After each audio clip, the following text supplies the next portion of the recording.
하나님 말씀 보도록 하겠습니다. 출애굽기 12장 43절부터 51절까지의 말씀입니다. 출애굽기 12장 43절부터 51절까지의 말씀, 저와 여러분이 한 절씩 교독하고 마지막 절은 합독하도록 하겠습니다. 교독합니다. 여호와께서 모세와 아론에게 이르시되 유월절 규례는 이러하니라. 이방 사람은 먹지 못할 것이나 각 사람이 돈으로 산 종은 할례를 받은 후에 먹을 것이며 거류인과 타국 품꾼은 먹지 못하리라. 한 집에서 먹되 그 고기를 조금도 집 밖으로 내지 말고 뼈도 꺾지 말지며 이스라엘 회중이 다 이것을 지킬지니라. 함께 거류하는 타국인이 여호와의 유월절을 지키고자 하거든 그 모든 남자는 할례를 받은 후에야 가까이하여 지킬지니 곧 그는 본토인과 같이 될 것이나 할례 받지 못한 자는 먹지 못할 것이니라. 본토인에게나 너희 중에 거류하는 이방인에게 이 법이 동일하니라 하셨으므로 온 이스라엘 자손이 이와 같이 행하되 여호와께서 모세와 아론에게 명령하신 대로 행하였으며. 합독합니다. 바로 그날에 여호와께서 이스라엘 자손을 그 무리대로 애굽 땅에서 인도하여 내셨더라. 아멘. 네, 우리 주변에 있는 분들에게 이렇게 한번 인사하도록 하겠습니다. 무사하게 만납시다. 네, 지금 태풍 흰남노가 올라오고 있죠. 네, 그래서 아마 역대급 슈퍼 태풍이다 이렇게 얘기해가지고 우리 명절이 조금 이렇게 우울한 분들도 계실 것 같고, 큰 피해를 미리 대비하지 않으면 많은 수해를 입을 수 있을 가능성이 좀 많이 있습니다. 여러분 이것을 위해서 기도해 주시고요. 또 우리 명절을 좀 잘 보내시면서 그 명절 가운데에서 하나님의 은혜를 누리시기를 주님의 이름으로 축원합니다. 네, 오늘은 출애굽기 12장 43절부터 51절까지의 말씀을 가지고 이방인의 유월절이라는 제목으로 하나님 말씀 증거하도록 하겠습니다. 우리가 성경을 보다 보면 같은 내용이 반복되는 것 같은 느낌을 받을 때가 참 많이 있습니다. 왜냐하면 성경 자체가 그렇게 기록되었기 때문입니다. 왜냐하면 반복적인 내용들이 많이 있고, 또 하나님께서는 어떠한 특정한 자신의 언약을 이루어 가시면서 그 언약을 구체적으로 우리에게 적용하시기 위해 그 상황과 시대별로 그 언약의 내용들이 보강되어지고 보완되어지는 일들도 보게 됩니다.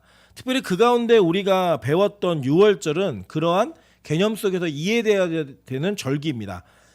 여러분이 아시는 바와 같이 하나님께서 출애굽기 12장에 말씀하셨던 유월절과 예수님이 지켰던 유월절은 많은 그 의식과 율례들이 좀 참가가 되어집니다. 그래서 이것이 정확하게 동일하지 않고 무언가 발전되어지는 듯한 내용들이 보여집니다. 그것을 우리는 조금 더 신학적인 용어로 얘기하면 계시의 구체성과 확장이라고 이야기합니다. 그건 무엇이냐면 처음에는 하나님께서 주시는 그 명령 가운데 하나님의 뜻이 그 알 품은 것처럼 이렇게 담겨져 있다가 점점 시간이 지나면 그 알이 깨지면서 그 안에 생명력 있는 것들이 이렇게 딱 드러났는데, 그 실체가 드러나면서 하나님의 구체적 계시가 우리에게 더 명확하게 이해된다는 거예요.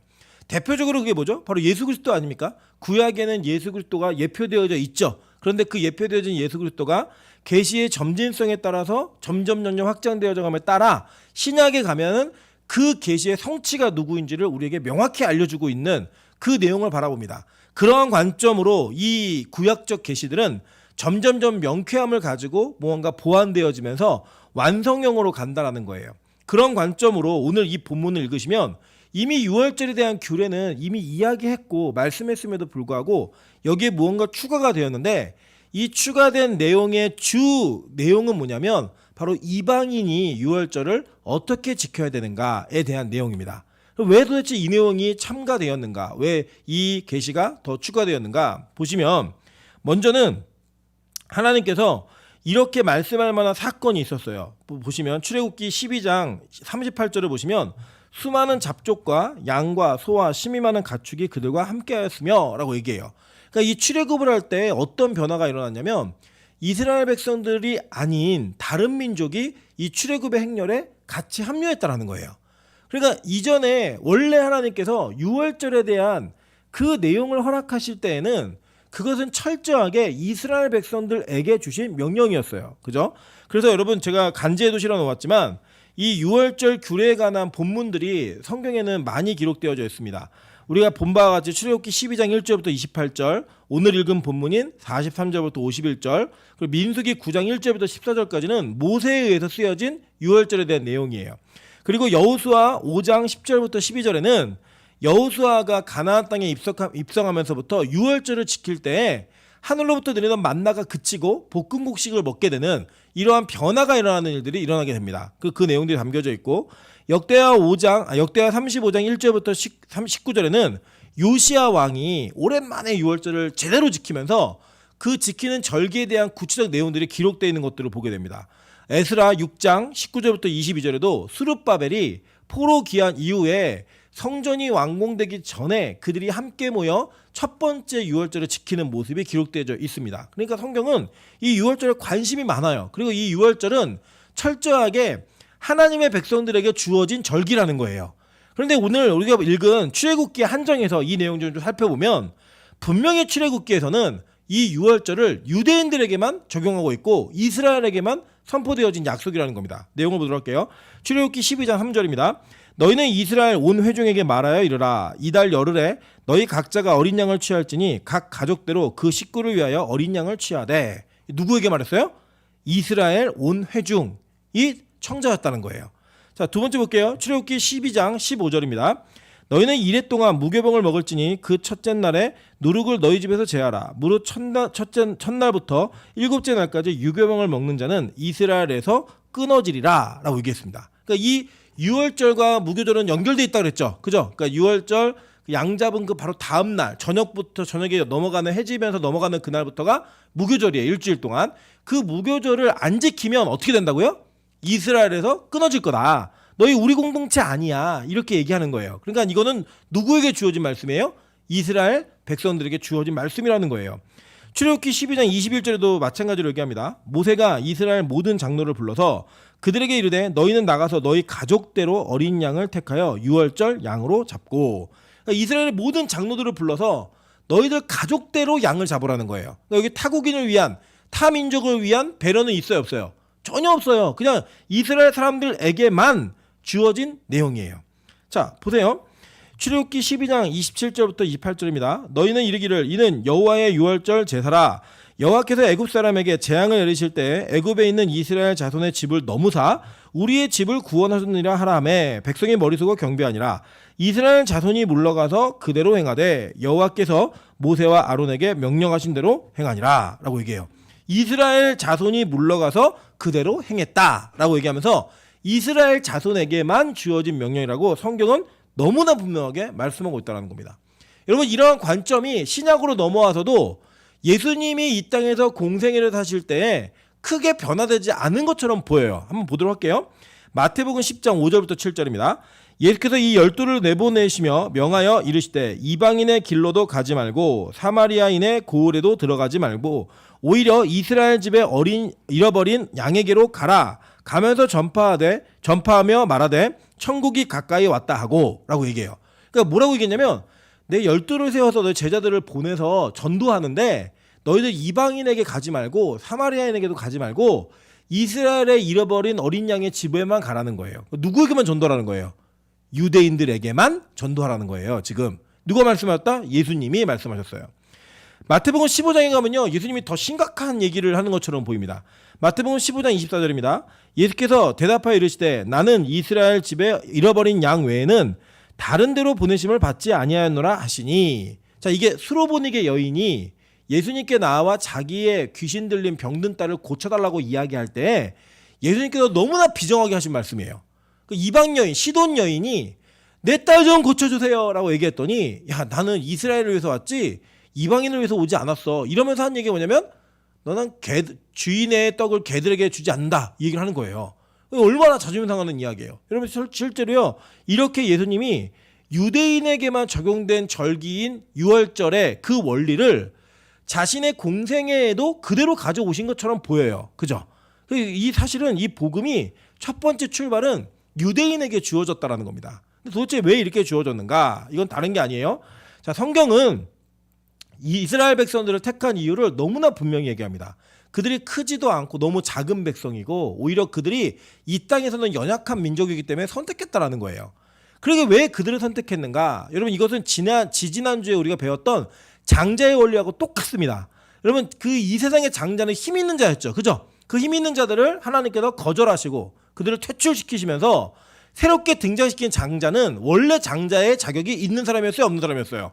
없는 사람이었다고요. 그런데 그들을 장자로 세움으로 말미암아 하나님께서 이 모든 것들이 하나님의 주권과 은혜로 이루어졌다라는 것을 설명하셨어요. 그죠? 그게 구원의 계획이었다고요. 그런 계획에 맞추어서 저와 여러분이 구원받는 자가 된 거예요. 우리는 원래 이 땅의 장자가 아니거든요. 이 땅에서 우리는 괄목하고 주목할 만한 사람들이 아님에도 불구하고 하나님의 그들을 다 거절하신 이후에 우리를 택하셔서 우리로 하여금 하나님의 구원을 이루시고 그것을 누가 하셨다? 하나님이 하셨다라고 영광 돌릴 수 있게 만드셨다는 거예요. 똑같은 원리입니다. 하나님이 이스라엘을 택한 이유가 있어요. 이유가 뭐냐면 그들만 하나님께서 특별하게 다른 혈통과는 다르게 관리하신 게 아니고 하나님이 그들을 택함으로 말미암아 구원받는 민족과 백성이 이 땅의 강한 민족이 아닌 연약한 민족을 통하여 일하신다는 걸 보이시기 위해 택하신 거예요. 그리고 그 택하심 속에 하나님은 이미 구약에서부터 이 복음이 유대인이라는 그 혈연 속에 혈통적인 흐름 속에만 머물지 않을 거라는 힌트를 다 담아 놓으셨어요. 자, 그 내용을 보도록 할게요. 출애굽기 아까 읽었던 12장 37절 38절입니다. 이스라엘 자손이 라암셋을 떠나서 숫곳에 이르니 유아 외에 보행하는 장정이 60만 가량이요 수많은 잡족과 양과 소와 심이 많은 가축이 그들과 함께 하였으며 라고 얘기하면서 이 출애굽을 할 그 당시에 누가 포함됐다? 다른 민족들이 따라 나왔다라는 거예요. 자, 그렇다면 이 다른 민족들이 따라 나올 때 이 사람들은 두 가지 케이스였을 거예요. 하나는 뭐냐? 하나는 그들이 자신의 장자를 잃은 거예요. 그랬는데 보니까 이스라엘 장자들은 아무도 죽지 않았어요. 그럼 하나님이 살아계신 신이고 이 10가지 재앙을 통해서 누가 진짜 참신인지 내가 깨달았다. 나는 따라가겠다. 이런 사람이 있었을 거고 그 중에는 이스라엘 백성들이 하는 것을 그대로 따라하는 사람도 있었겠죠. 왜냐하면 이 9번째 재앙까지 모든 일들 가운데 이스라엘 민족들이 제외된 걸 알았어요, 몰랐어요? 알았다고요. 다 봤다고요, 눈으로. 그러니까 아마도 그들이 가지고 행하는 모든 것들을 그대로 따라하는 사람들이 있었을 거예요. 그러니까 그들에게 이것을 보니 하나님을 믿어야 하지만 이 재앙으로부터 이 땅의 어려움으로부터 우리가 넘겨짐을 받는구나, 유월을 받는구나 라고 믿고 따라가는 백성들이 있을 거예요. 그리고 성경은요 출애굽 자체를 우리의 믿음의 출발로 봅니다. 왜냐? 출애굽은 한 거예요, 당한 거예요? 당한 거였어요. 그죠? 그러면 이 잡족들 역시 출애굽을 한 거예요, 당한 거예요? 당한 거예요. 그럼 누구의 계획인 거예요?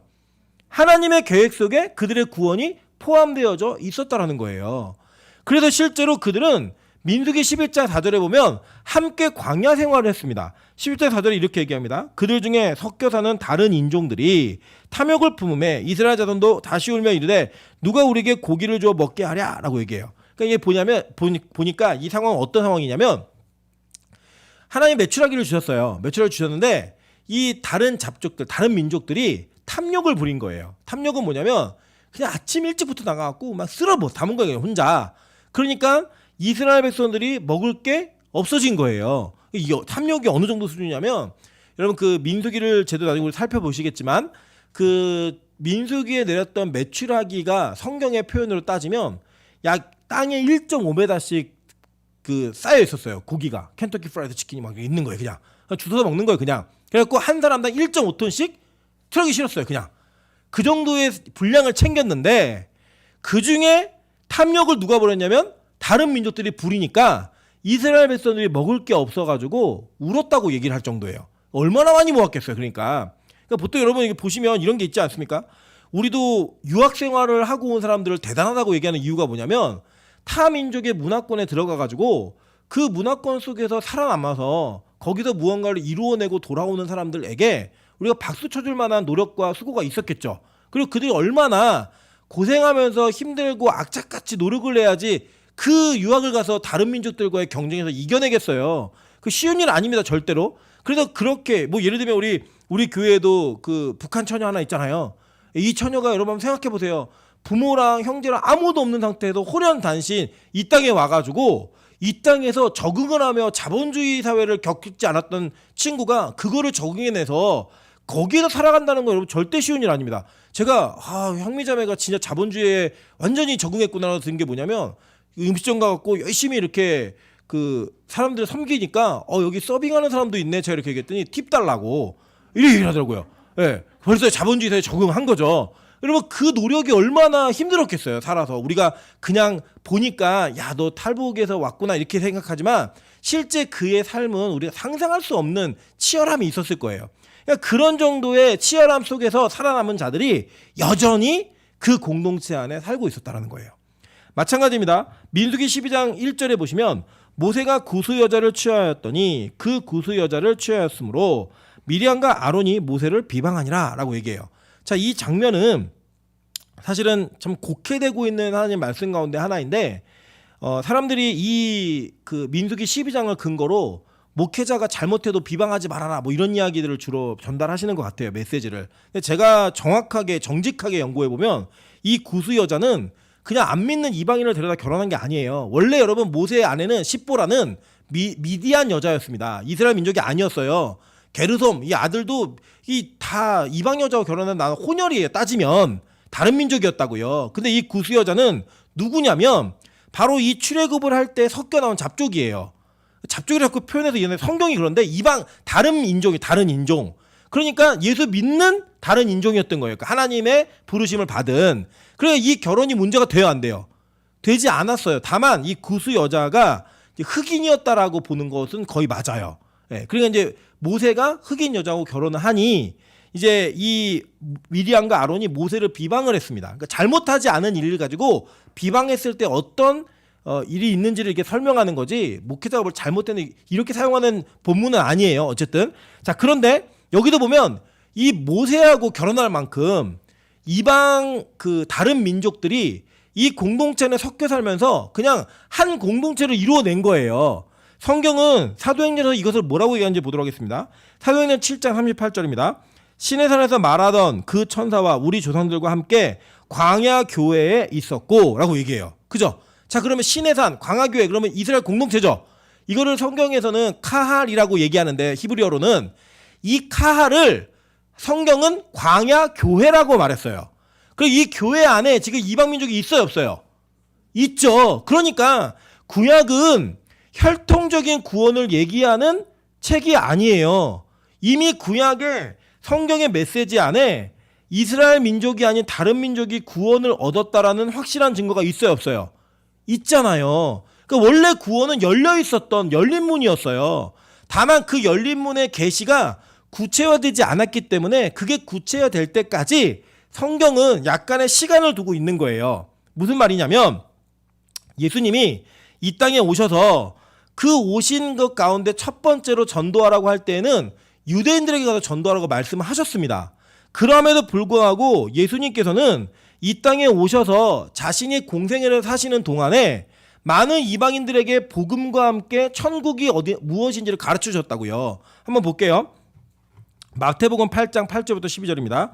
백부장이 대답하여 이르되 주여 내 집에 들어오심을 나는 감당하지 못하겠사오니 다만 말씀으로만 하옵소서.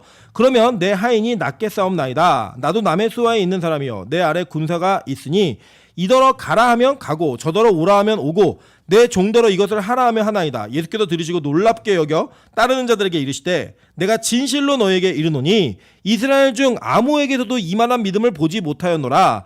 또 너희에게 이르노니 동서로부터 많은 사람이 이르러 아브라함과 이삭과 야곱과 함께 천국에 앉으러니와 그 나라의 본 자손들은 바깥 어두운 데 쫓겨나 거기서 울며 이를 갈게 되리라 라고 얘기해요.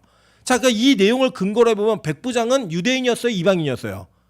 이방인이었죠 당연히. 그죠? 로마의 그 군사 관료였잖아요. 여러분 그 로마 정부의 백부장은요 상당한 위치에 있는 사람입니다. 그냥 뭐 백부장 그러니까 굉장히 적은 위치라고 보여지만 이 백부장은 전쟁 시에 그 뭐 저기 시오노 나나미의 로마인 이야기 책을 읽어보면요 전쟁 시에 직결 심판권을 가지고 있었어요.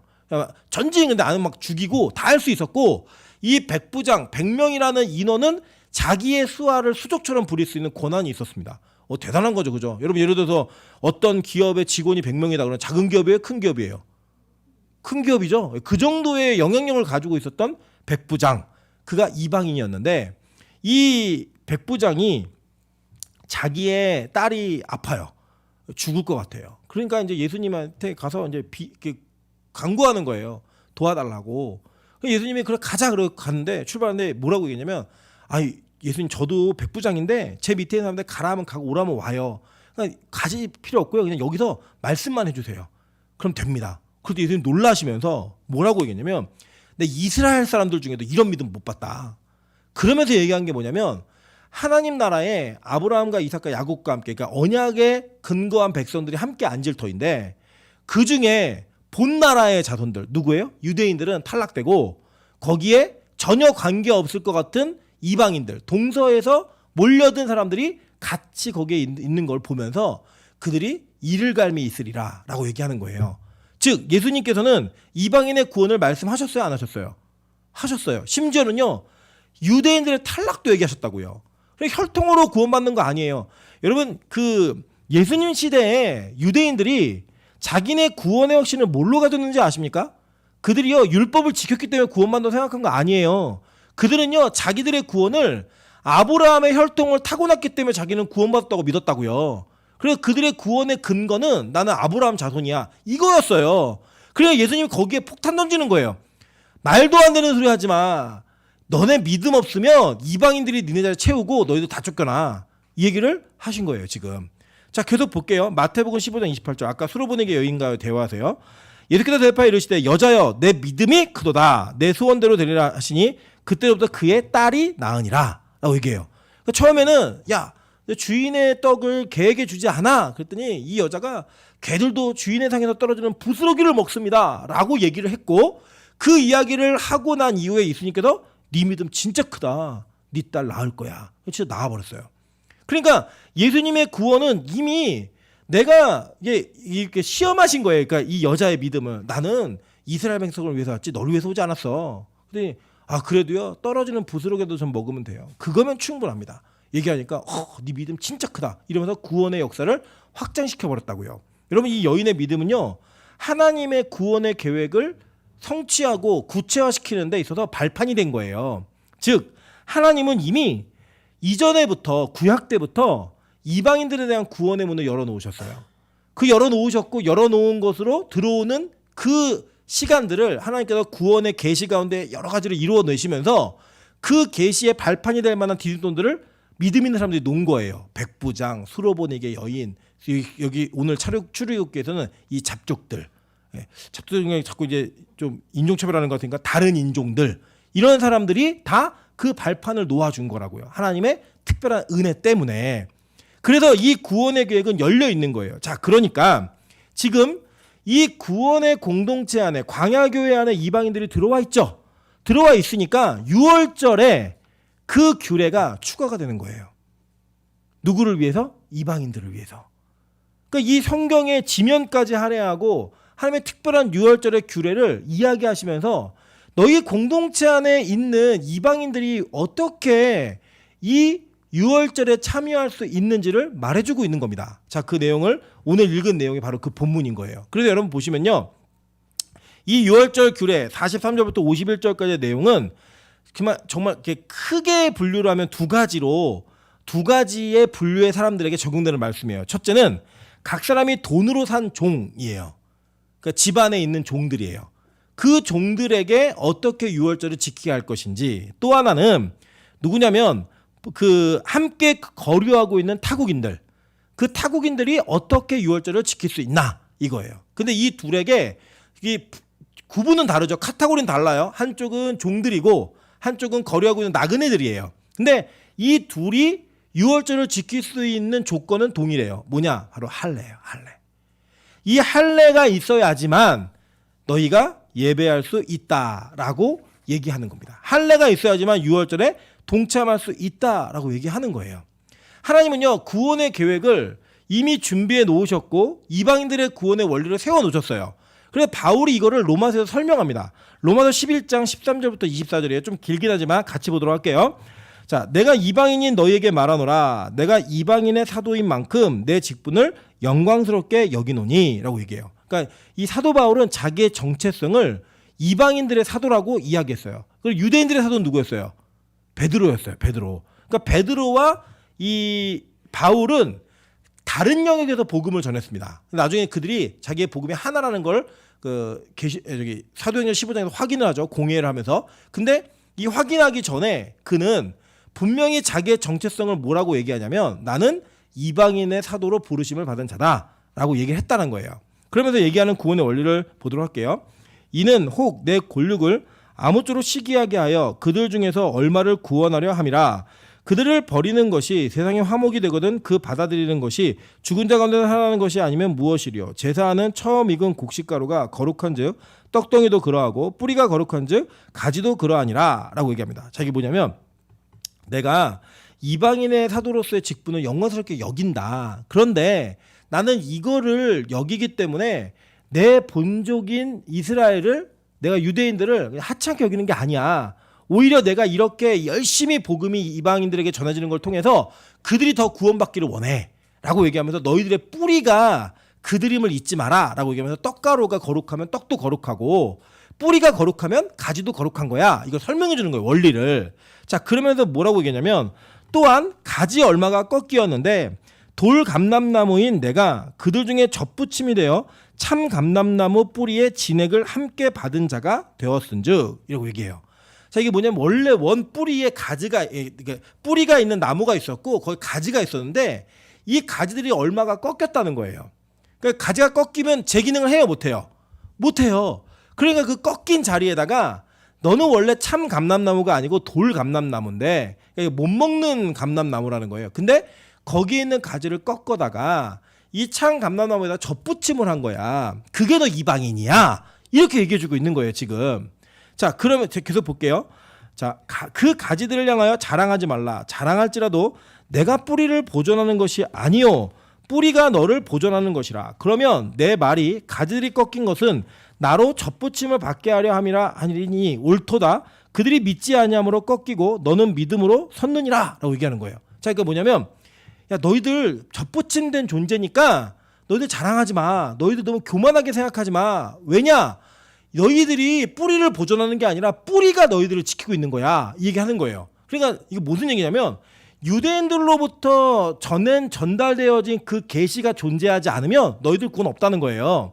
근데 그들이 아브라함으로부터 뿌리가 내려진 이방인들의 구원의 이 믿음이 계속적으로 왔기 때문에 너희들이 구원받은 젖붙임 받은 자가 된 거야. 그러면 이제 그렇게 들은 이방인들이 그러면 이 가지들이 원래 가지들이 꺾인 거는 나 구원하기 위해서야? 맞아. 원래 구원받을 이스라엘 백성들 선민 혈통으로서 구원받는다고 믿었던 그들이 꺾여진 거는 네가 구원받기 위해서 네가 믿음으로 서기 위해서 하나님이 그렇게 하신 거야 라고 얘기하는 거예요. 그러면서 얘기하는 게 뭐냐? 높은 마음을 품지 말고 도리어 두려워하라. 하나님이 원가지들도 아끼지 않고 꺾으셨은즉 너도 아끼지 아니하리라 라고 얘기하는 거예요. 그러니까 너 자랑하지 말라는 거예요. 네가 대단한 것처럼 여기지 말라는 거예요. 원래 너희들 그 자리가 네 자리가 아닌데 누군가를 꺾어낸 자리에 너를 심은 거야. 그러니까 하나님이 원가지도 꺾었는데 너 안 꺾을 것 같아? 너 자랑하지 마. 이 얘기를 지금 바울이 이방인들에게 설명하고 있는 거예요. 자, 계속 볼게요. 그러므로 하나님의 인자하심과 준엄하심을 보라. 넘어지는 자들에게는 준엄하심이 있으니 너희가 만약 하나님의 인자하심에 머물러 있으면 그 인자가 너에게 있으리라. 그렇지 않으면 너도 찍히는 바 되리라. 이렇게 얘기하는 거예요. 자, 뭐냐면 너가 거기에 붙어 있는 것도 하나님 은혜 때문에 그 인자 안에 거하고 있기 때문에 가능한 거지 네가 노력을 해갖고 붙어 있는 게 아니야. 그러니까 절대로 교만하지 마. 이 얘기를 바울이 지금 이방인들에게 설명하고 있는 거예요. 그 이방인들이 누구예요? 우리예요, 우리. 우리가 그 원리로 구원받은 자가 되었다고 얘기하는 거예요. 그러면 보세요. 그들도 믿지 아니하는데 머무르지 아니하면 젖붙임을 받으리니 이는 그들을 젖붙이실 능력이 하나님께 있음이라. 내가 원 돌 감람나무에서 찍힘을 받고 본성을 거슬러 좋은 감람나무에 젖붙임을 받았으니 원가진 이 사람들이야 얼마나 더 자기 감람나무에 젖붙이심을 받으랴 라고 얘기하는 겁니다. 자, 그러니까 이게 뭐냐면 지금 하나님께서 이 젖붙임 하실 수 있는 하나님께만 있고 너희들은 원래 돌감람나무의 뿌리를 통해서 맺어지던 가지 열매라는 거예요. 근데 그걸 하나님이 꺾으셔가지고 참 감람나무에 젖붙임을 했다. 그러니까 원래 붙어 있는 가지는 너희들보다 더 존귀한 일을 감당하게 될 거야. 이 얘기를 지금 바울이 설명하고 있는 거예요. 자, 그러니까 우리 이방인들의 구원이 어떻게 이루어졌다고요? 그러니까 바울은 잘 설명하면 이런 거예요. 제대로 이해하시면 간단히 나는 이방인의 사도로 부르심을 받았어. 나 이게 너무 영광스러워. 그런데 너희들 내가 이방인의 사도임에도 불구하고 너희들에게 이방인의 구원의 원리 설명하는 거 잘 들어야 돼. 그 내용은 뭐냐? 너희들 교만하지 마.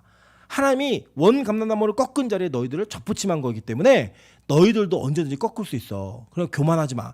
그리고 너희들을 거기서 꺾으신 분도 하나님이고 그리고 다시 붙이신 분도 하나님이야. 그런데 원래 가지들은 또 얼마나 좋겠니? 얼마나 더 붙어 있으려고 하겠니?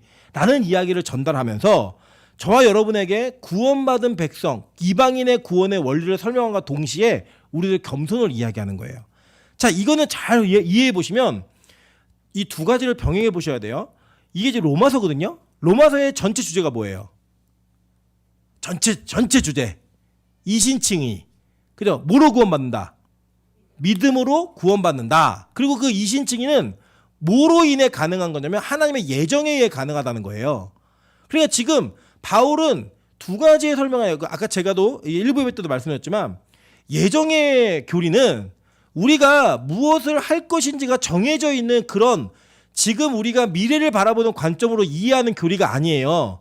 다 지난 다음에 돌아보고 나서 그 돌아온 시점을 다 돌아봤더니 지금 내가 이루어진 것이 다 하나님의 예정 가운데 있었던 일이구나라고 고백하는 우리가 그러니까 후순위, 그러니까 과거를 돌아보는 관점에서의 교리인 겁니다. 그런데 지금 우리는 현실을 살고 있잖아요. 그리고 미래를 살아가야 되잖아요. 그런 관점에서 바울이 이 양면을 다 설명하는 거예요. 뭐냐면 너 구원받았는지 안 받았는지 예정은 하나님의 관점에서만 알 수 있는 거고 하나님의 관점에서 이해되는 거야. 그러니까 모르는 거야. 그렇기 때문에 지금 네가 비록 신앙생활 하고 있는 것 같아도 네가 믿음이 있는 것 같아도 네가 가지에 젖받침을 붙인 것 같아도 하나님 꺾을 수 있어. 그러니까 너의 구원이 진짜가 아닐 수 있고 너의 믿음이 진짜가 아닐 수 있다는 거를 지금 바울은 예정교리와 함께 설명하는 거예요. 그러니까 예정교리를 신뢰하면서 나는 어떻게 살아도 구원받아라고 얘기하는 건 바울의 복음을 반밖에 이해 못한 거예요. 반밖에. 하나님의 관점에서 이해하는 거라고요. 우리의 관점에서는요. 내가 가지에서 떨어지지 않기 위해 몸부림을 쳐야 되는 거예요. 그 노력과 열심을 우리가 요구하는 거예요. 왜냐? 그게 우리의 구원을 유지시키는 게 아니라 진짜 젖붙임을 받은 자의 모습이 이렇다라는 걸 설명해주고 있는 거죠. 그래서 뭘 얘기하냐면 교만하지 말라는 거예요. 교만. 이 교만이 뭐냐? 막 잘난 척하는 게 교만이고 뽐내는 게 교만이냐? 제가 저희 기도원의 찬소랑 같이 놀고 친하게 노는 3명의 아이를 이제 얘기하면서 뭐 무슨 얘기를 했어요. 그랬더니 한 명의 아이가 싫대요. 둘이. 왜 싫으니? 그랬더니 너무 잘생긴 척을 한다는 거예요. 근데 제가 객관적으로 볼 때 걔가 제일 못생겼어요. 셋 중에. 근데 걔는 잘생긴 척을 한다는 거예요. 어떻게 하는데? 그랬더니 여자들 앞에서 잘생긴 맨이야 나는 막 이러면서 막 자랑한다는 거예요. 그거가 교만이냐? 성경에 말하는 교만은 그게 아니에요. 그럼 도대체 뭐가 교만이야 도대체? 이 내용들을 좀 더 심도 있게 살펴보도록 할게요. 자, 아까 우리가 본 6월절의 규례의 장면은 누구를 위한 규례였다고요? 이방인들을 위한 규례였어요. 그리고 그 이방인들에게는 종들이 있었고 그리고 나그네가 있었죠. 그 나그네들에게 규례가 있는데 이 둘에게 공통적으로 적용되는 어떻게 하면 6월절을 지킬 수 있지라는 그 질문의 답이 뭐였다고요? 할례였어요. 할례. 그죠? 근데 이 할례가 어떻게 출발된 것이고 어떻게 발전되는 건가를 한번 보도록 할게요. 창세기 17장 10절부터 14절입니다. 너희 중 남자는 다 할례를 받으라. 이것이 나와 너희와 너희 후손 사이에 지킬 내 언약이니라. 너희는 포피를 베어라. 이것이 나와 너희 사이의 언약의 표징이니라. 너희의 대대로 모든 남자는 집에서 난 자나 또는 너희 자손이 아니라 이방 사람에게서 돈으로 산 자를 막론하고 난지 8일 만에 할례를 받을 것이니라 라고 얘기해요. 자, 할례가 처음에 주어질 때 이스라엘 백성들에게 주어질 때 그 대표자가 누구였냐면 아브라함이었어요. 근데 이 아브라함에게 할례가 주어질 때에도 너희 집에서 돈으로 산 이방의 민족들도 같이 뭘 받으래요? 할례를 받으라고 얘기했어요. 할례는 뭐의 징표였어요? 언약의 징표. 그 언약에 이방인들이 들어온다 안 들어온다? 들어온다. 이게 이미 힌트가 되어 있는 거죠. 그죠? 그래서 이렇게 지키는 언약의 표징이 이방인들에도 있어야 돼. 그리고 그것을 난지 8일 만에 할례라고 얘기했다고요. 그럼 8일만이라는 숫자 기억나시죠? 일주일의 서클, 월요일부터 주일까지가 있는데 원래 구약의 개념 속에 유대력에서의 안식일은 토요일이었어요. 그러니까 첫날이 주일이에요. 그래서 예를 들어 쉽게 얘기하면 빛이 있으라 라고 얘기했을 때 그날이 무슨 요일이라고요? 일요일, 주일이었다고요. 그래서 월, 화, 수, 목, 금, 토 이게 됐을 때 하나님이 다 이루시고 안식하신 거예요. 그런데 이 안식이 깨져요, 안 깨져요? 깨져버리죠. 어떻게 깨져요? 인간의 타락으로 인해 깨어진 이 안식을 누가 완성시키는 거예요? 예수 그리스도가 완성시키는 거예요. 그래서 예수님께서 부활하심으로 말미암아 원래 영원히 사는 존재가 안식이 깨어짐으로 죽음에 이르렀던 자들을 다시 영원히 살 수 있는 존재로 만들어 놓은 사건이 뭐예요? 부활이잖아요. 그리고 이 부활이 주일, 월, 화, 수, 목, 금, 토, 그 이후인 월요일 8일째, 토요일 다음에 8일째가 되는 주일날 부활하시는 거예요. 그래서 안식 후 첫날 부활하셨다라는 걸 기념하여서 우리가 주일날 예배를 드리는 겁니다. 그래서 이제 뭐 제7일 안식교라든지 몰몬교 예를 들어 이제 토요일 막 예배 드려야 된다 막 이런 얘기 하는데 이거 구약적 개념에서 신약의 언약이 어떻게 이루어지는 걸 모르기 때문에 그렇게 얘기하는 거예요. 우리는 이 주일을 지키는 것을 통하여서 구약의 할례의 언약 가운데 예수 그리스도의 부활과 십자가가 여기에 포함되어 있다라는 예언도 함께 보는 거예요. 난지 8일 만에 그에게 할례를 줘라 이 얘기로. 여러분 이삭이 예수 그리스도 예표인 거 아시죠? 근데 그 예표인 이삭에게 난지 8일 만에 할례가 주어졌고 그 주어진 할례를 통하여 그가 주일날 다시 사는 예수의 예표로서 사용받는 겁니다. 이해되시죠? 여기는 창세기 다 들으셨으니까. 왜냐면 오늘 이게 분량이 사실 되게 많은데 제가 줄이냐고 정말 많이 고생을 했습니다. 그러니까 여러분 좀 스킵하고 제가 지나가도 들을 수 있는 분들은 잘 따라오시면 좋을 것 같아요. 자, 그랬는데 하나님께서는 이 언약을 남자의 몸에 새겨 넣으시고 그 새겨 놓으신 언약의 진정한 의미가 무엇인지를 구약에서 계속 설명하세요. 자, 그게 뭐냐 한번 볼게요. 신명기 10장 16절입니다. 그러므로 너희는 마음의 할례를 행하고 다시는 목을 곧게 하지 말라. 자, 마음의 할례를 행하고 목을 곧게 하지 말라. 그러니까 목을 곧게 하다는 뭐냐면 교만이에요, 교만. 이 교만과 함께 목을 곧게 하지 말라는 교만의 금지의 명령과 함께 뭘 얘기했냐면 마음의 할례를 행하라는 거예요. 그러니까 마음의 할례는 교만과 반대되는 개념인 거죠. 그죠? 그러니까 지금 사도 바울이 로마서 11장에 구원의 원리를 설명하면서 너희들 교만하지 마 라고 얘기했던 것과 동일한 내용인 거예요. 지금 이 내용이. 그러니까 지금 구약의 할례의 진정한 의미는 우리의 겸손함을 얘기하는 거예요. 그러니까 이 잘라짐, 쪼개짐이 우리의 죽음을 표현하는 거예요. 무슨 얘기냐면 자, 구약의 할례는 신약의 세례로 대체가 됩니다.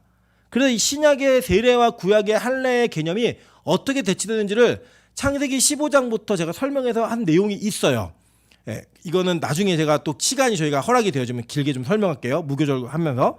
자, 그런데 이 대체되어진 세례가 뭐하고 연결되어 있냐면 예수 그리스도의 십자가하고 연결되어 있어요. 그래서 누가복음에 예수님 뭐라고 말씀하시냐면 내가 받을 세례가 있다라고 얘기합니다. 그 받을 세례가 뭐냐면 예수님이 근심하신 내용이에요. 예수님이 이 땅에서 근심하신 거 뭐 때문에 근심하셨죠? 십자가 지는 사건 때문에만 근심하셨다고요. 그러니까 예수님 스스로가 십자가의 사건을 내가 받을 세례라고 표현하면서 이 할례의 의미가 어떻게 십자가까지 연결되는지 성경은 논리적으로 설명하고 있어요. 예수를 통해서. 즉 지금 이것은 십자가 앞에 서는 자들의 겸손함, 즉 그 은혜가 없이는 내가 살 수 없는 자입니다를 고백하는 겸손함을 할례 시대 때 이미 요구하신 거예요. 할례가 아니면 내가 살 수 없습니다 라는 것을 고백하게 만드는 그 은혜를 하나님께서는 구약시대부터 이미 그 그릇 안에 할례라는 언약의 계획 속에 담아 놓으신 거라고요. 그래서 할례 언약과 할례와 목이 곧은 거를 대비적으로 놓는 거예요. 이해되시죠? 무슨 말인지.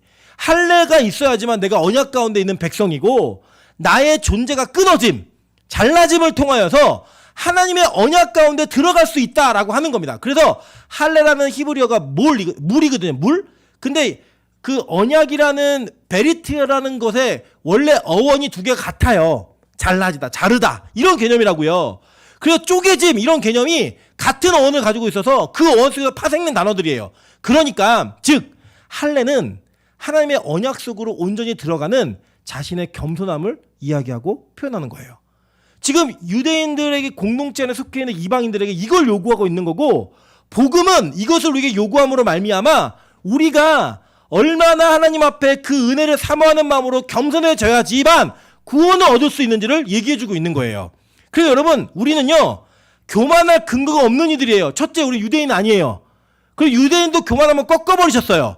그리고 꺾은 자리에 원래는 돌감람나무여서 죽은 게 찍어내는 게 마땅한 저와 여러분을 하나님 거기서 꺾어내셔가지고 우리를 접붙임시키신 거예요. 그렇게 우리가 구원받은 존재라고요. 그러니까 이 과정을 알고 이해하고 믿으면 저와 여러분이 하나님 앞에 교만할 여지가 있어요, 없어요? 없다고요. 그런데 우리가 너무 교만하니까, 교만할 근거가 많으니까 이것을 바울 사도를 통해서도 말씀하셨고, 지금 오늘 이 출애굽기에 원래 너희 이스라엘 백성에게 준 언약이야. 니들 구원 못 받아, 유월절은. 그런데 너희들이 그걸 보고 그게 너희들에게 일어났던, 너희들이 따라서 그 저주를 넘어섰던 너희에게 주어진 게 아닌데 너희가 특별한 은혜로 말미암아 구원받은 백성을 잊지 마. 그 표현과 의지로서 할례 언약을 너희 몸에 새겨. 그래야 너희가 앞으로도 이 유월절을 같이 함께 할 수 있어. 이거예요. 자, 이해되셨죠? 그러니까 이방인의 구원의 원리를 여기다 담아놓은 거라고요. 그 마음의 할례 이렇게 강조하고 있는 거예요. 보세요. 계속 볼게요. 신명기 30장 6절입니다. 내 하나님 여호와께서 내 마음과 내 자손의 마음에 할례를 베푸사 너로 마음을 다하여 뜻을 다하여 내 하나님 여호와를 사랑하게 하사 너로 생명을 얻게 하실 것이며. 여러분, 이것도 예수님이 이 땅에 오셔서 새 계명을 줄 때 하신 말씀이죠. 그죠? 너는 마음을 다하고 뜻을 다하고 내 하나님 뜻을 다하여 성품을 다하여 내 하나님 여호와를 사랑하라, 이거잖아요. 그럼 너에게 생명이 주어질 것이다. 이게 뭐냐? 뭐로부터 근거하는 거냐? 여호와께서 네 마음과 내 자손의 마음에 뭘 베푸사? 할례를 베푸사. 쪼개짐이 우리 마음 가운데 있는 거예요. 죽어지는 거예요. 그 죽어짐을 통하여 뭐가 이루어진대요? 하나님을 사랑하는 게 이루어진다는 거예요. 그리고 여러분, 내가 있으면 절대 되지 않아요. 나라는 자아가 살아있으면 구원은 여러분에게 이루어지지 않습니다. 복음이 들리지 않아요. 그래서 이것은 철저하게 자신이 죽고 자신이 없어져야지만 이루어지는 내용인 거예요. 계속 볼게요. 에레미야 4장 4절입니다. 유다인과 예루살렘 주민들아, 너희는 스스로 할례를 행하여 너희 마음 가죽을 베고 나 여호와께 속하라. 그리하지 아니하면 너희 악행으로 말미암아 나의 분노가 불같이 일어나 사르리니 그것을 끌 자가 없으리라. 마음 가죽을 베라는 거예요. 마음 가죽을.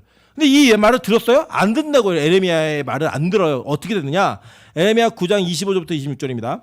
여호와의 말씀이니라. 보라, 날이 이르면 할례 받은 자와 할례 받지 못한 자를 내가 다 벌하리니 곧 애국과 유다와 에돔과 암몬 자손과 모압과 및 광야에 살면서 살적을 깎은 자들에게라. 무릇 모든 민족은 할례를 받지 못하였고 이스라엘은 마음의 할례를 받지 못하였느니라 하셨느니라. 이게 뭐냐면 너희들 망하는데 왜 망하는지 아니?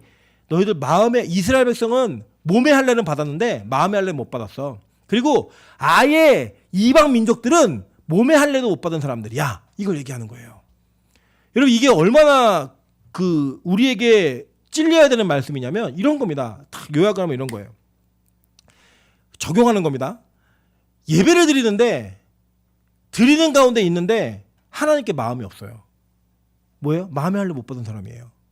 심지어는 예배를 안 드리는 사람들이에요. 그러면 뭐예요? 다 멸하시겠다는 거예요. 다 끝장내겠다는 거예요. 그러니까 여러분, 이게요. 나 모태신앙, 우리 아버지가 목사고 우리 어머니가 권사고 장로고 그러기 때문에 나는 모태신앙이고 태어나서부터 교회를 빠지지 않았어. 그러니까 나는 구원받은 자야. 나는 교회에서 예배하고 있어. 이게 여러분의 구원을 보장하지 않는다는 거예요. 몸의 할례가 여러분이 가지고 있는 믿음을 보증해내지 않는다라는 거예요. 그럼 뭐냐? 너 다 망한다는 거. 다. 예배를 안 드린다? 이거는 더 이상 말할 것도 없는 거고요. 그냥 다 같이 망하는 거예요. 그냥. 그래서 뭘 받으면 산다는 거냐면요, 마음의 할례를 받는 거예요. 마음의 할례. 마음으로부터의 할례가 없으면 너희들에게 어떤 행위가 있든 그것은 무용지물이고 의미 없는 거야. 이 내용을 오늘 선포하면서 그 출발로서의 몸의 할례, 이방인들에게 할례를 얘기하는 거예요. 지금. 자, 계속 볼게요. 에스겔 44장 7절부터 9절입니다. 너희가 마음과 몸의 할례를 받지 아니한 이방인을 데려오고 내 떡과 기름과 피를 드릴 때 그들로 내 성소 안에 있게 하여 내 성전을 더럽힘으로 너희의 모든 가증한 일 외에 그들이 내 언약을 위반하게 하는 것이 되었으며 너희가 내 성물의 직분을 지키지 아니하고 내 성소에 사람을 두어 너희의 직분을 대신 지키게 하였느니라. 주 여호와께서 이같이 말씀하셨느니라. 이스라엘 족속 중에 있는 이방인 중에 마음과 몸의 할례를 받지 아니한 이방인은 내 성소에 들어오지 못하리라. 하나님은요, 이방인들이 하나님의 성전에 들어갈 수 있는 길을 열어 놓으셨어요. 그죠? 그런데 그 열어놓은 자격이 뭐냐면 마음과 몸에 할례 받은 자들이에요. 그래서 이 몸과 마음의 할례를 받은 자들, 특별히 구약은 뭘 더 강조하냐면 마음의 할례를 철저하게 강조하고 있는 거예요. 그 철저한 마음의 할례가 되어 있는 자들만이 내 성전에 들어올 수 있어. 이 얘기를 하는 거예요. 구약의 교회 공동체에 들어갈 수 있었던 사람이 누구였느냐? 바로 이방인이지만 하나님의 언약을 따라 할례를 받은 자들이 그 공동체 안으로 들어오는 거예요. 성경은 일관성 있게 구약부터 신약까지 이 내용을 우리에게 철저하게 소개하고 있는 겁니다. 즉 지금 이 순간 저 여러분의 모습과 마음 가운데 마음의 할례, 마음의 세례를 받지 못한 자, 마음으로부터의 십자가와 예수 그리스도가 온전한 믿음으로 자리 잡지 않은 모든 자들은 다 지옥 갑니다. 성경의 선언이에요. 그래서 우리가 이곳에 출석하고 있고 예배 자리에 내가 있다라는 것만으로 여러분이 이것을 안정적인 구원의 궤도에 올라 있다라고 확신하시면 안 돼요. 여러분 예를 들어 볼게요. 남녀가 같이 가정을 이루어서 사는데 각자 다른 남자 다른 여자가 있어요. 그런데 그냥 한 집에 살아요. 그냥 몸은 같이 있어요. 그리고 외박은 안 해요. 같이 항상 그 집에서 매일 같이 잠자리를 하는데 같은 침대에서 잠을 자는데 각자 서로 사랑하는 남자가 있고 사랑하는 여자가 있어요. 여러분 그 결혼생활 행복하실까요? 그게 진짜 결혼생활일까요? 우리는 그걸 뭐라고 하냐면 껍데기를 붙들고 사는 쇼윈도 부부라고 말합니다. 실제로 그런 부부들이 참 많이 있죠. 이 땅에는. 그게 부부예요? 아니잖아요. 그게 결혼생활이에요? 절대 아니에요. 우리가 긍정적이고 올바르게 그리고 건강한 부부라고 생각하는 것은 함께 있으면서 서로 마음을 같이 하고 그 마음에 합일이 있는 사람들을 부부라고 얘기하는 거예요. 그게 가정인 거고 하나님과 우리가 이 땅 가운데서 하나님과 관계를 맺고 있어요. 여러분이 어떻게 맺고 있느냐? 교회 출석으로 직분으로 맺고 있는데 여러분의 마음 가운데 그 하나님과 관계가 온전하지 않아요. 주님이라고 부르는 나의 주님이 아니고 나의 사랑하는 분이라고 부르는데 사랑하는 사람이 아니에요. 예배 시간에 앉아있는데 이미 마음은 다른 곳에 가 있어요. 이미 집에 가 있어요. 영혼은 이탈해 있어요. 그러면 이게 여러분 예배예요? 여러분 그게 하나님과 관계예요? 성경은요 아니라고 얘기하는 거예요. 그 아니라는 걸 선언함과 동시에 우리에게 선포하는 게 뭐냐면 그런 자들은 내 성소에 들어오지 못한다. 이게 구약의 메시지라고요. 신약은 더 이걸 어렵게 얘기하는데 뭐라고 얘기하냐면 이렇게 마음의 할례를 못 받은 자들은 성령을 거스르는 자들, 즉 마음의 성령을 모시지 못한 자들이라고 선언해버리는 거예요. 사도행전 7장 51절부터 53절입니다. 목이 곧고 마음과 귀에 할례를 받지 못한 사람들아 너희도 너희 조상과 같이 항상 성령을 거스르는도다. 너희 조상들이 선지자들 중에 누구를 박해하지 아니하느냐. 의인이 오시리라 예고한 자들을 그들이 죽였고 이제 너희는 그 의인을 잡아준 자여 살인한 자가 되었나니 너희는 천사가 전한 율법을 받고도 지키지 아니하였도다 하니라. 마음과 귀에 할례를 못 받으니까요 뭘 했대요? 성령을 거스렀다는 거예요. 즉 성령을 거스르는 행위는 마음의 진정한 할례를 받지 못한 자들에게 밀어난다는 거예요. 그래서 여러분 이 성령을 거스르는 자들의 특징이 뭐냐? 교회와 여러분의 믿음을 인본적으로 이해하는 거예요. 여러분 교회가요 인본적인 관점으로 복음을 전하면 여러분하고 부딪힐 만한 이야기가 아무것도 없어요. 여러분 예를 들어 인본적인 복음을 전하는 교단의 이야기를 해볼까요? 부활? 전하지 않아요. 예수 그리스도의 무리를 거르심? 얘기하지 않아요. 뭘 얘기하냐? 예수님의 도덕적이고 윤리적인 가르침을 통해서 이 땅의 교훈과 이 땅의 의미들을 찾을 수 있을 만한 도덕 윤리의 관점에서 설교가 그 강단을 지배하고 있습니다. 그러니까 뭐냐면 뭐 이런 거예요. 원수가 네 오른뺨을 치면 왼뺨을 돌려대라 이런 거 전하는 거고 네가 대접받고자 하는 남에게 대접하라 이런 거 얘기하는 거예요. 그러니까 그 말씀들을 이해하고 전달하는 데 있어서 그걸 듣는 누가 거부감이 있겠어요.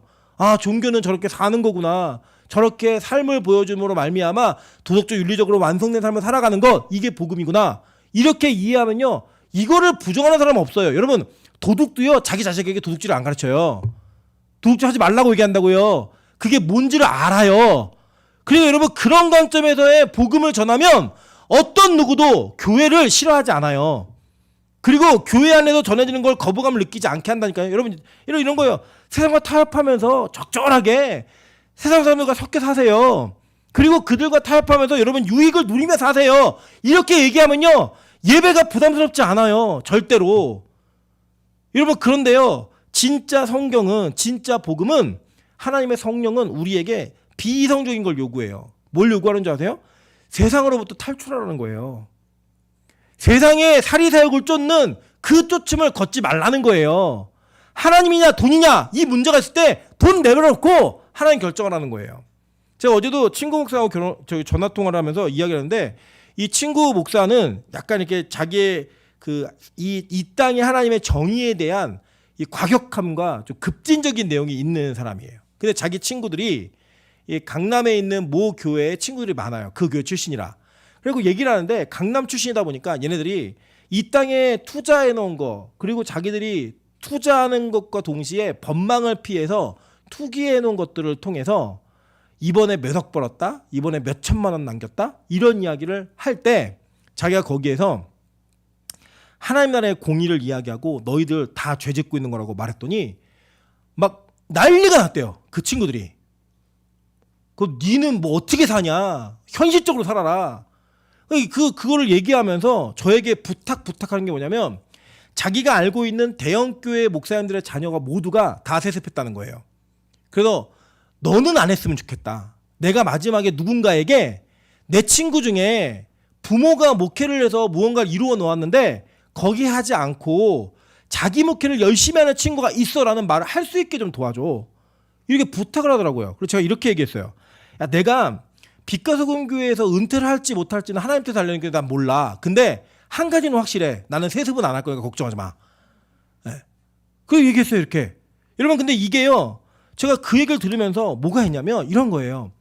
이 땅에서 복음을 전할 때 하나님께서 말씀하신 마음의 할례의 관점과 십자가의 길의 관점으로 이 땅의 사람들이 추구하고 있는 만몬의 신을 대적하는 이야기를 하잖아요. 불편해요. 부활을 이야기하고 천국을 얘기하고 영혼을 이야기하면서 이 땅의 것들의 소용없음을 얘기하잖아요. 그럼요, 굉장히 그것 때문에 힘들어해요. 여러분, 저는요, 이 세상을 모르는 목사가 되고 싶진 않아요. 무슨 말이냐면, 제가 뜬구름 잡는 이야기를 하면서 여러분에게 천국과 하나님의 나라를 말하고 싶지 않아요. 그래서 저는 지금도 신문을 꾸준히 보고요, 경제에 관한 책들도 꾸준히 봅니다. 그리고 제가 이 세상에 어떻게 재화의 원리가 돌아가고 있는지, 돈은 제가 없지만 그 원리가 어떻게 돌아가는지 정도는 다 알고 있어요. 그래서 그런 내용들을 같이 이야기하면 깜짝깜짝 놀래요, 사람들이. 목사가 이런 걸 안 해? 세속적이네? 아니에요. 저는요, 이 땅의 세속의 시스템, 이 땅이 만들어 놓은 만몬의 시스템을 이해하지 못한 채 그 복음을 전하는 것은 만몬의 시스템 속에 있는 사람들에게 그냥 귀를 지나가는 소리예요. 그런데 그게 뭔지를 아는 사람에게 그 복음이 나온다면, 그 내용이 나온다면 그것은 그걸 뛰어넘은 사람의 이야기가 될 수 있다고요. 예를 들어 볼게요. 제가 항상 말씀드리지만 저는 암 환자들에게 구원의 소망을 확신 있게 전달할 수 있어요. 왜요? 제가 암을 알아봤기 때문에. 조시영 목사님처럼 저는 자식에 대한 뛰어넘음을 아직 얘기할 수 없어요. 검증되지 않았으니까. 근데 조시영 목사님은 자녀에게 집착하는 사람들에게 얘기할 수 있어요. 본인이 어떻게 그것을 뛰어넘었는지 간증이 있기 때문에. 이해되죠? 무슨 말인지. 그래서 저는 하나님께서 주신 복음이 온전하게 전해지기 위해 이 땅의 시스템을 더 깊이 연구해요. 이유는 뭐냐? 그래야지만 설득력 있게, 그리고 그것을 알면서 뛰어넘는 복음의 메시지가 나올 수 있기 때문에.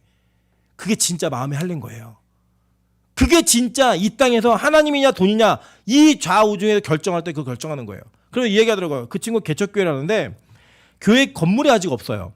근데 자기네 그 교회 성도들 90%가 다 의료인이에요. 의사 아니면 왜냐면 이제 누가 선교에서 일을 했기 때문에 그 사람들과 개척을 한 거예요. 자기 교회 이번에 새롭게 오신 그 성도분이 한 분 계신데 이분이 저기 지방에 있는 굉장히 큰 병원 원장의 딸이래요. 그래갖고 그 아버지가 딸한테 수십억짜리 아파트를 그냥 선물로 사주는 그런 집안인 거예요. 그런데 그러면 제가 그랬어요. 야, 그럼 너네 인원이 그거밖에 안 돼도 뭐 교회 재정은 튼튼하겠네. 그랬더니 뭐라고 했냐면, 아니, 가진 거하고 헌금하는 거하고 달라. 교회가 회식을 하면서 200만 원, 300만 원 잘 낸대요. 헌금은 그렇게 못 한대요. 그게 뭐냐? 마음의 할례가 안 돼 있고 믿음의 할례를 못 받은 자들이니까 자기의 삶 속에서 자기가 누리고 생색을 내고 자기의 낯을 내는 일에는요, 몇백만 원, 몇천만 원을 쉽게 써요. 그러면 항상 얘기하는 게 뭐 집 살까요? 뭐 살까요? 그런 모임을 나누는데 우리는 다르죠. 우리는 뭐 가면은 반찬 뭐 살까? 이런 거 얘기하잖아요. 그 사람들 모여가지고 뭐 얘기하는데, 그래서 제가 궁금해갖고, 야, 의사는 얼마나 벌어? 이렇게 물어봤더니 제가 깜짝 놀랐어요, 사실은. 예. 그러니까 뭐 대학병원에 있는 이런 분들은 많이 못 버는 의사들인데 그래도 돈 1,000만 원 이상은 벌고요. 자기 개인 병원을 낸 사람들은 다 내고도 한 달에 3천, 4천이 통장에 꽂혀요. 심지어는 정말 좀 유명하면 5천 정도씩 한 달에 받는데요. 월급으로. 그러니까 1년만 그냥 없는 셈 치고 열심히 일하면 자기 통장에 벌써 몇 억이 있는 거예요. 그냥. 그런 사람들의 대화 속에 그런데 그 교회가 아직 교회 건물이 없어요. 그 교회가 아직 하나님께 예배하는 공동체가 사용하는 건물이 없다고요. 그래서 제가 그랬어요. 야, 11조는 해야지. 할 수 있을까? 이런 그게 지금 이 땅에 몸의 할례를 받은 자들이에요. 교회를 몇십 년 다닌 분들이에요. 유명한 교회를 다 거친 분들이에요. 그런 분들이 자기가 믿음이 있다고 얘기하면서 하나님 앞에 어떠한 태도를 보이는지를 보여주고 있는 거예요. 이스라엘 공동체는 광야 생활을 한과 할례를 받고 그 공동체에 들어가서 광야교회가 된과 동시에 어떤 길을 걸었냐? 광야의 고난의 길을 걸었어요. 똑같이 살았다고요. 떨어지는 거 주워 먹고 바위에서 나오는 물 먹고 그러면서 구름 기둥 불 기둥이 있는 한대로 살았어요. 그게요 그들의 결정의 대가였고 그들의 결정의 인생이었다고요. 마음의 할례를 받은 자들의. 그러면서 그들이 그 훈련을 통해 뭘 받은 거냐? 마음의 할례를 받는 시간을 가졌던 거예요. 저는 우리 빛가서군 교회가 출애굽하는 교회가 되기를 소망합니다. 그 출애굽 속에 마음의 할례가 동시에 주어지는 자들이 되기를 간절히 소망합니다. 그래야지만 우리가 이 땅 가운데 하나님의 교회로 인정받을 수 있는 근거가 생기는 거예요. 그리고 이 땅 가운데 마음의 할례 받는 게 뭐지? 뭐냐? 다른 거 아니고 성령을 거스르지 않는 거예요. 그분의 감동에 맞게 그분의 인도하심에 맞게 우리 살아가는 거고요. 그분을 내 안에 모시는 거예요. 그분을 내 안에 내주하게 만드는 거라고요. 그걸 거스르는 자들이 복음을 버렸고 의의 사람들을 핍박했어요. 자 보세요. 로마서 2장 25절부터 29절입니다. 내가 율법을 행하면 할례가 유익하나 만일 율법을 범하면 내 할례는 무할로 구원에 아무 의미 없어. 내면 마음의 할례를 받은 자가 진짜 구원받은 자야. 그래야지만 이방인의 유월절이 가능한 거야. 저 여러분 이방인이에요. 우리 마음의 할례 받지 못하면 우리는 죽음의 사자가 우리를 넘어가지 않습니다. 우리를 그냥 통과해 갈 거예요. 그럼 뭐예요? 우리 죽어요. 넘어가야지 살아요. 저는 우리가